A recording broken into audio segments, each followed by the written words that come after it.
ओशो की कहानियों के पीछे का सार बहुत ही संवेदनशील होता है। उन्हें एक गूढ़ व्यक्ति ही समझ सकता है। ओशो एक कहानी बताते हुए कहते हैं कि एक बार एक महात्मा मरने के करीब था। उसने अपने प्रिय शिष्य को अपने पास बुलाया और कहने लगा, देख, तू मेरी एक बात मान, जो चाहे करना, पर बिल्ली मत पालना। ये मैं अपने जीवन का निचोड़ तुझे दिए जा रहा हूँ। ये तेरे जीवन का सूत्र है। शिष्य ने कहा, पर गुरुदेव, मैं इस सूत्र का अर्थ नहीं समझ पाया। पर गुरु के पास समय कम था, सो वो स्वर्ग सिधार गए। अब युवक उस सूत्र में उलझा रह गया। कितने शास्त्र पढ़े पर उसका हल नहीं मिला। अब गुरु की बात तो झूठ तो मान नहीं सकता। उपनिषद, पुराण, सभी धार्मिक ग्रंथों में टटोल लिया, पर उस गूढ़ सूत्र का रहस्य नहीं मिला तो नहीं मिला। पर शिष्य की समझ में ये नहीं आ रहा था कि बिल्ली का आध्यात्म से क्या रहस्य हो सकता है। और फिर बिल्ली में पालूं ही क्यों? बिल्ली के पालने में ऐसा क्या है? नाहक लोग हंसेंगे। कुत्ते के साथ रहोगे तो आधे कुत्ते तो तुम खुद ही हो जाओगे। अब मैं ऐसा चुनाव क्यों करूं? बात आई गई हो गई।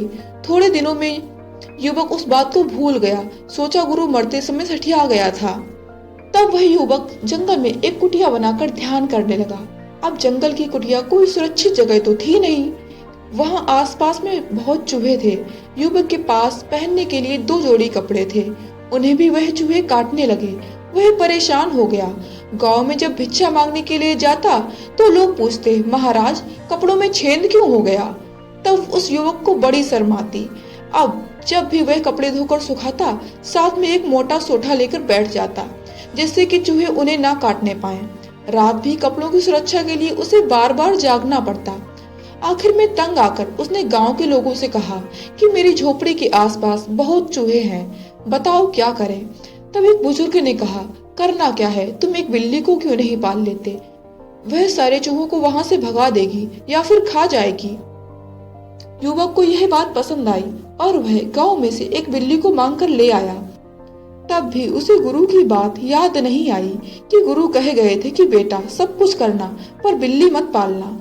बिल्ली ने तो महीने भर में सारे चूहे सपाचट कर दिए। अब उसे बड़े चैन की नींद आती। उसकी सारी की सारी फिक्र बिल्ली ने अपने कंधों पर ले ली। पर महीने भर बाद जब चूहे खत्म हो गए, तब बिल्ली भूखी रहने लगी। वह गांव में जाता तो भिक्षा के साथ उस बिल्ली के लिए भी दूध मांगता।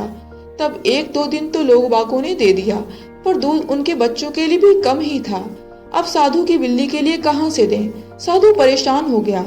लोग उसे प्रेम और श्रद्धा की नजर से देखते थे। अब गांव वाले कहने लगे, महाराज, आप ऐसा क्यों नहीं करते? एक गाय को पाल लो। आसपास चारा तो बहुत है, आपको क्या करना है? शाम को दूध निकाल लेना, आप दोनों का बड़े मजे से गुजर हो जाएगा। बात साधु को जची। वह किसी किसान के यहाँ से एक बूढ़ी गाय मांगकर ले गया। रोज रोज दूध देने से बेहतर यही था कि एक गाय ही दे दी जाए। अब वह दूध भी कितना देती थी, पर साधु के पास जाकर उसने खूब दूध देना शुरू कर दिया। उसके साथ जो बछड़ा था वह भी बड़ा हो गया। कुछ ही दिनों में उसने एक और बच्चे को जन्म दिया।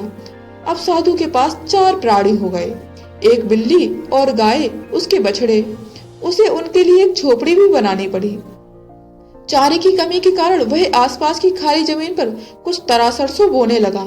सारा दिन जमीन को साफ करता, पानी देता, काटता। उसे ध्यान के लिए समय ही नहीं मिलता। लोगों ने कहा, थोड़ा सा गेहूं भी क्यों नहीं बो देते हो? फिर तो भिक्षा की भी जरूरत नहीं होगी। वैसे भी अब भी वह भिक्षा मांगने जाने की सोचता, पर जा नहीं पाता था। उसका अपना ही काम कितना हो गया था। कहीं गोबर उठाना, कहीं बछड़े को नहलाना, पूरा झमेला हो गया साधु के सर पर। रात रात भर खेती की रखवाली करना, जंगली जानवर उन्हें खराब ना कर दें, उसके चारों ओर कांटों की झाड़ियां लगाईं।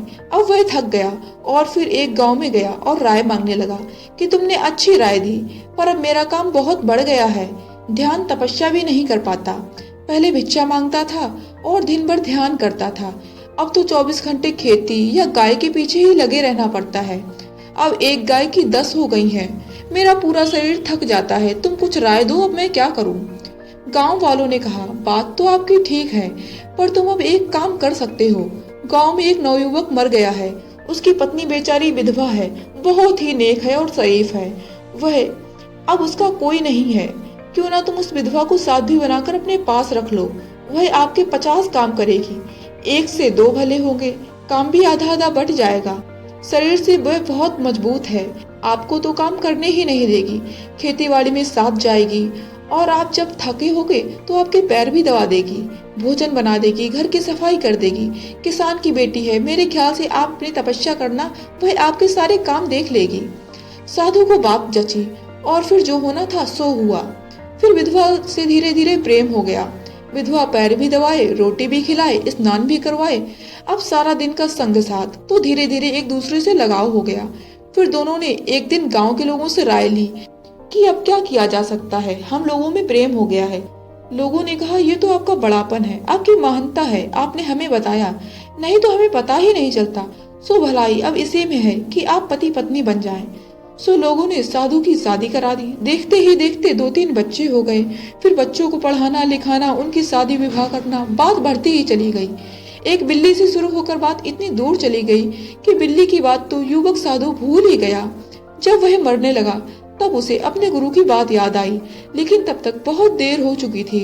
मरते गुरु ने जो शिष्य को सूत्र दिया था वह उसकी समझ में नहीं आया, समझ में आ भी नहीं सकता था।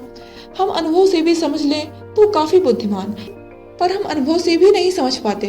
गुरु ने कहा था, बेटा बिल्ली मत पालना। कैसी भूल हो गई, पूरा जीवन बेकार चला गया। तब साधु ने सोचा, मैंने गुरु की बात ना मानकर कितनी बड़ी गलती की।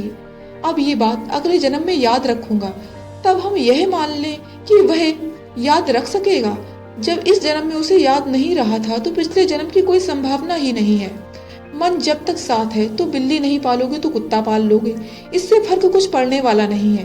कुछ भी पालो, मन जब तक होगा, खेती ना करोगे तो दुकान चलाओगे, फिर वह दुकान पूजा की ही क्यों ना हो, यज्ञ हवन की ही क्यों ना हो, मन कुछ ना कुछ करवाएगा। मन बिना करता हुए नहीं रह सकता। मन के प्राण ही उसे कर्ता होने में है। मन से मुक्त होना, कर्ता से मुक्त होना, यही संन्यास है। ये कहानी आपको कैसी लगी और इस कहानी से क्या सीख सकते हैं हम, नीचे कमेंट बॉक्स में आप बता सकते हैं। कहानी को तसल्ली से सुनने के लिए आपका बहुत बहुत धन्यवाद।